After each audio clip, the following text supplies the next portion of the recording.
Hey everyone, welcome back to Book Talk Central. So today I want to talk to you about a book that honestly changed how I think about getting stuff done.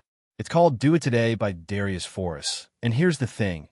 If you're sitting there with a massive to-do list feeling overwhelmed, or if you keep buying productivity planners thinking this will be the system that finally works, this book might just call you out in the best possible way. Before we dive in, let me ask you something. How many productivity books have you read? And more importantly, how many of those systems are you actually still using? Yeah, that's what I thought. We've all been there, and that's exactly why I had to talk about this book. Hit that like button if you're a fellow reformed productivity system addict. And let's get into it. All right, so Do It Today, and I love this about it.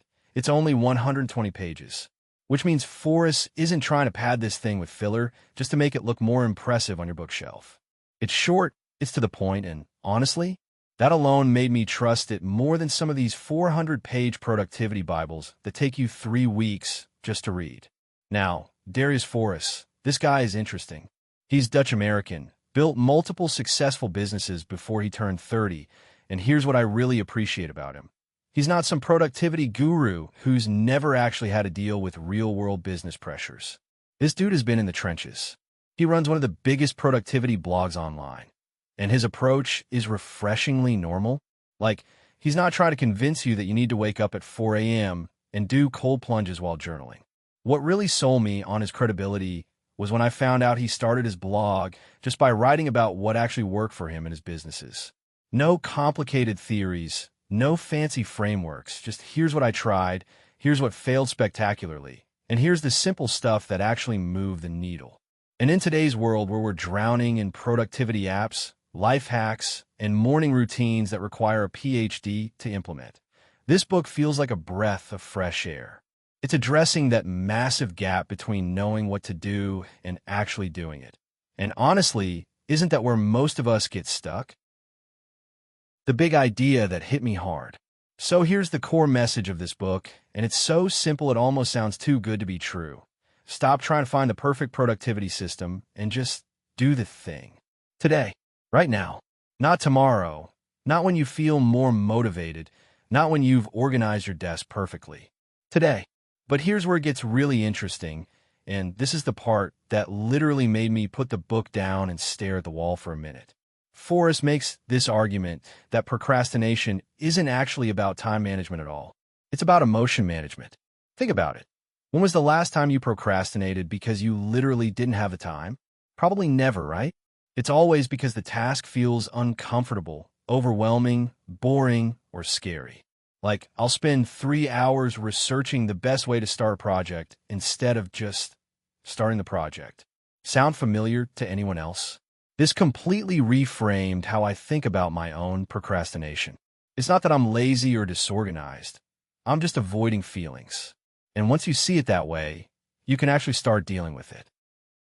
Let me walk you through what Foroux actually covers, because each chapter builds on the last one in this really smart way. Chapter 1. The Procrastination Reality Check. First up, he tackles procrastination head-on, but not in the way you'd expect. Instead of giving you some complicated anti-procrastination system, he basically says, look, you're not broken, you're just human, and humans avoid discomfort. He shares this story that I found way too relatable. When he was writing his first book, he spent literally months researching instead of writing. He had 17 different books about writing, subscribed to every writing blog, watched countless YouTube videos about the writing process, but wasn't actually writing. Because writing felt vulnerable and uncomfortable, while researching felt productive and safe. The key insight here is understanding your personal procrastination triggers. For some people, it's perfectionism. They won't start because it won't be perfect. For others, it's overwhelm. The task feels too big. And for some, it's just fear of failure or judgment. But here's what I found most helpful. Foroux doesn't just tell you to stop procrastinating. He gives you this framework for recognizing when you're doing it and why. Like, now when I catch myself spending 45 minutes organizing my email instead of working on that important presentation, I can recognize it as emotion avoidance, not productivity. Chapter 2. The Energy Management Game Changer.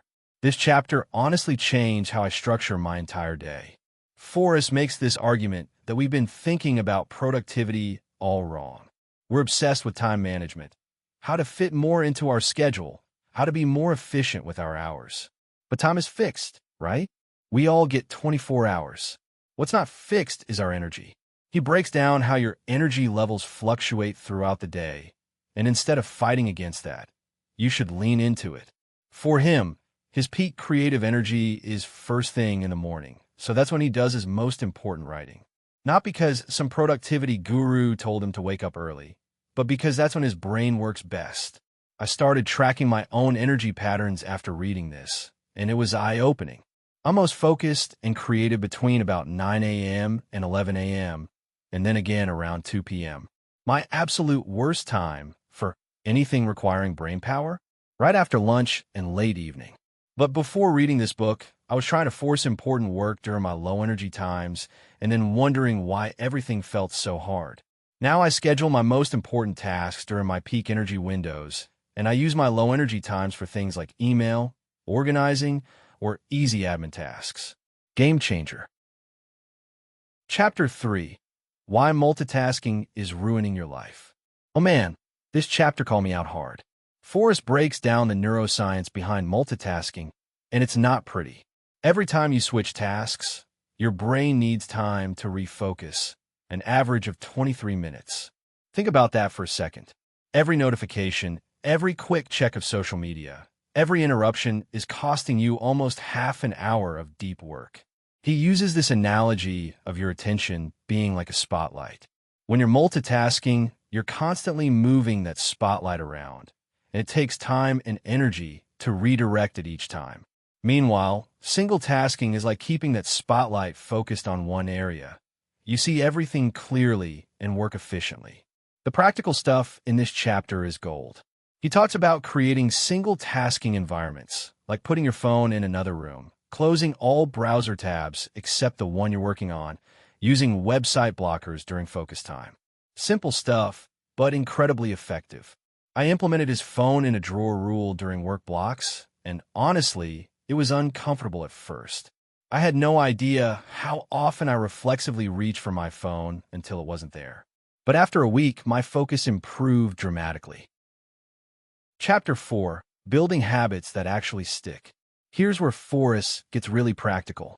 He makes this important distinction between habits that actually move you toward your goals and what he calls productivity theater, stuff that makes you feel busy and productive but doesn't actually accomplish anything meaningful.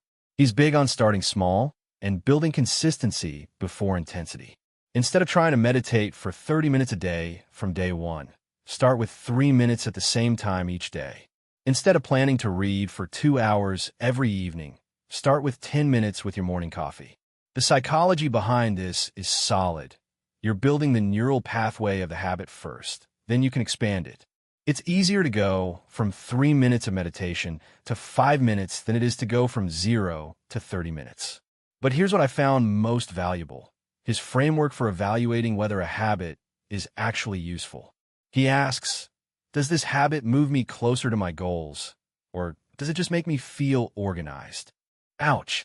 That question eliminated about half of my productivity habits that were really just procrastination in disguise. Chapter 5. The Perfectionism Trap. This chapter hit me right in the feelings. Forrest argues that perfectionism isn't actually about having high standards. It's about fear of failure and judgment. And when you're paralyzed by perfectionism, you end up producing nothing instead of something imperfect. He shares how his first blog posts were, in his own words, terrible. Bad grammar, unclear points, no real structure. But he published them anyway, and that consistency of publishing led to improvement over time. If he had waited until his writing was perfect, his blog never would have existed. This really resonated with me because I used to spend hours editing and re-editing social media posts, trying to make them perfect. Now I aim for good enough to be helpful and publish. The irony is that my imperfect content often performs better because it feels more authentic and relatable. Forrest gives you permission to embrace good enough as a way to maintain momentum. You can always improve and iterate, but first you have to actually produce something. Chapter 6: Daily Action Strategies That Actually Work. This is where everything comes together into practical, implementable systems. But unlike other productivity books that give you these elaborate morning routines and complex planning systems, Foroux keeps it simple. His Do It Today daily ritual is basically this: identify the most important task for the day and do it first before anything else. Not after you check email, not after you organize your desk, not after you feel more motivated. First. He also talks about the 2-minute rule, which isn't original to him, but he explains it well. If something takes less than 2 minutes, do it immediately instead of adding it to your to-do list. This prevents those little tasks from accumulating into overwhelming piles. The accountability systems he suggests are refreshingly simple too. Instead of elaborate tracking spreadsheets, he suggests just telling someone what you're going to do and when you're going to do it. Social accountability is powerful because we hate disappointing others more than we hate disappointing ourselves. Let me pull out the 3 major themes that really define this book. Action over analysis. This is huge.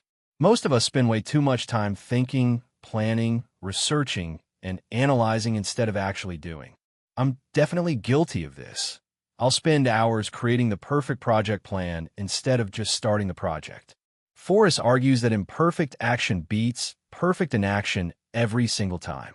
You'll learn more from actually trying something than from thinking about it for months. Start that business with a basic idea rather than waiting for the perfect business plan.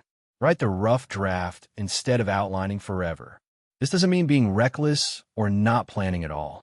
It means biasing toward action and learning from real-world feedback rather than trying to predict and plan for every possible scenario. Simplicity over complexity. Whether it's habits, goal setting, or daily planning, simple methods are more sustainable and effective. Complex productivity systems often become just another form of procrastination. You spend more time maintaining the system than actually using it to get work done. I learned this the hard way with elaborate digital planning systems that required 30 minutes of daily maintenance. The planning became more time-consuming than the actual work. Foroux advocates for systems that take less than a minute to use and maintain. Consistency over intensity. This one really challenged my thinking. I used to believe in intense bursts of effort, working 12-hour days for a week, then burning out and doing nothing for 2 weeks. Foroux argues that steady, consistent action is what creates real results. Small daily actions compound over time. It's better to write for 20 minutes every day than to write for 8 hours once a week. Better to exercise for 15 minutes daily than to do a brutal 2-hour workout once a week. The consistency builds momentum and creates lasting change. That's a wrap on Do It Today. This book honestly changed how I think about productivity and action taking.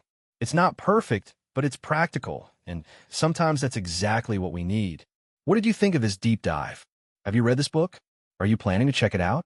Let me know your thoughts in the comments below. I read every single one and love hearing about your experiences with these books. If this summary helped you decide whether to add this to your reading list, smash that like button. And if you want more honest, in-depth book breakdowns like this, subscribe to BookTalk Central and hit that notification bell so you don't miss anything. I've got some amazing books lined up for upcoming videos, including some that challenge conventional productivity wisdom and others that dive deep into the psychology of behavior change. Trust me, you won't want to miss them. Until next time, keep reading, keep questioning, and remember, the best time to start is now. The second best time is also now. Thanks for watching, and I'll see you in the next video.